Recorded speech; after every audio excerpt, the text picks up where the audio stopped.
In the late 80s to early 90s, supersport motorcycles were hefty machines with powerful over 1000cc engines mounted in sizable frames and bodywork, and the competition was over big bike presence and the highest top speed. At the time, a Yamaha development team was working on the company's next supersport model. They decided to shift away from the trajectory set by the YZF 1000R Thunder Race and instead emphasize lightweight, slimness and compactness. After all, these elements had been an unwavering principle at Yamaha ever since its founding in 1955. We decided to depart from following what had been established by previous FZR and YZF models for this next supersport bike. The project leader was an engineer who had previously worked on developing the two-stroke TZR 250R. Compared to a two-stroke engine, a four-stroke is longer and offers less freedom for chassis design. So in developing the engine, we devised a vertically stacked gearbox that placed the crankshaft, main shaft and drive shaft in a triangular arrangement to make the unit shorter. The design work began by rethinking the values set by supersport bikes of the time, namely ample space and size.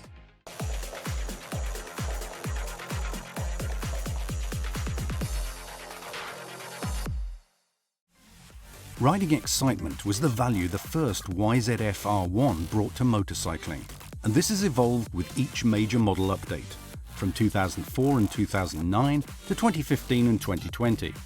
In the process, the bike's convention braking engine saw incredible advances as well, with everything dedicated to always offering riders an exciting supersports experience unlike any before. With the 2004 model, we upped output by 20 horsepower to raise its overall speed range and developed an all-new chassis to match to create a winning machine for the Isle of Man. While the underseat pipes on the 2004 model did help bring the bike's center of gravity closer to the middle, all of us on the team, including the engineers, simply thought they looked cool. With the 2009 R1, there was no reason not to bring over the cross-plane engine design proven in MotoGP. So that's exactly what we did. Let's say somebody hears the cross-plane engine and says, I don't know what that bike is, but it's got an amazing engine. How did we go about expressing that idea with the bike's form? By hiding the engine itself.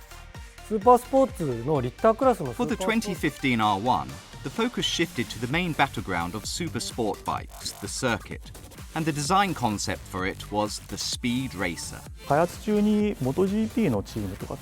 The testing team consulted with the MotoGP team and some of our top factory riders as development progressed.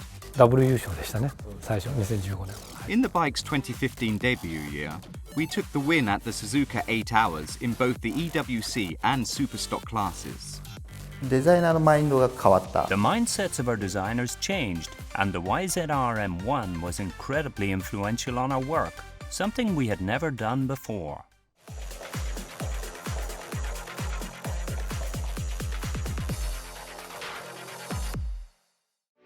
Envisioning the ideal is what brings new change to the R-Series DNA.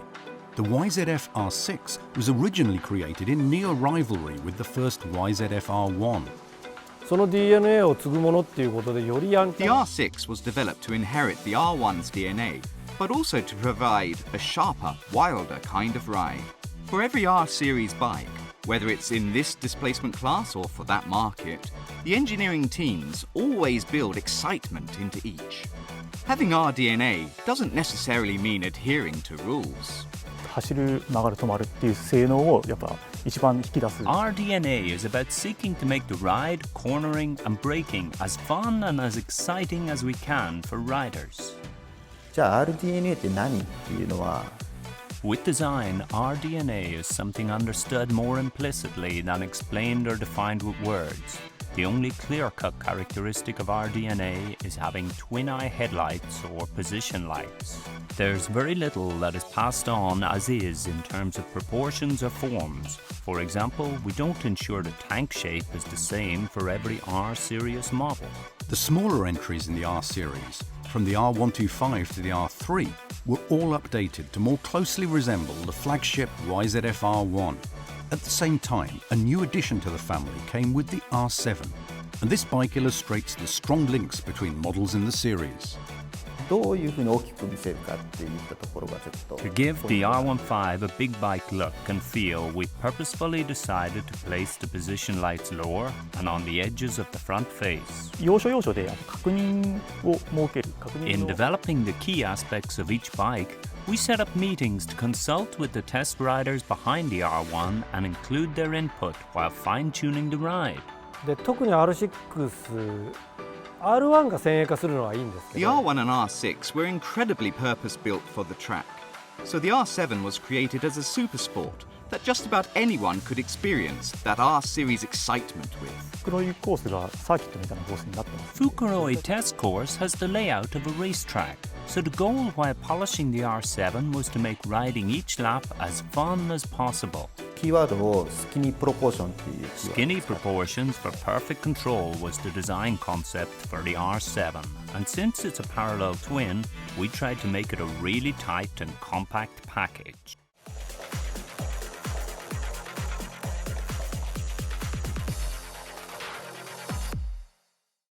たとえ空を飛んでもそれがエキサイト One of the engineers on the project team once said, "Even if it flies in the air, I'd call it an R1 if it provides the same excitement."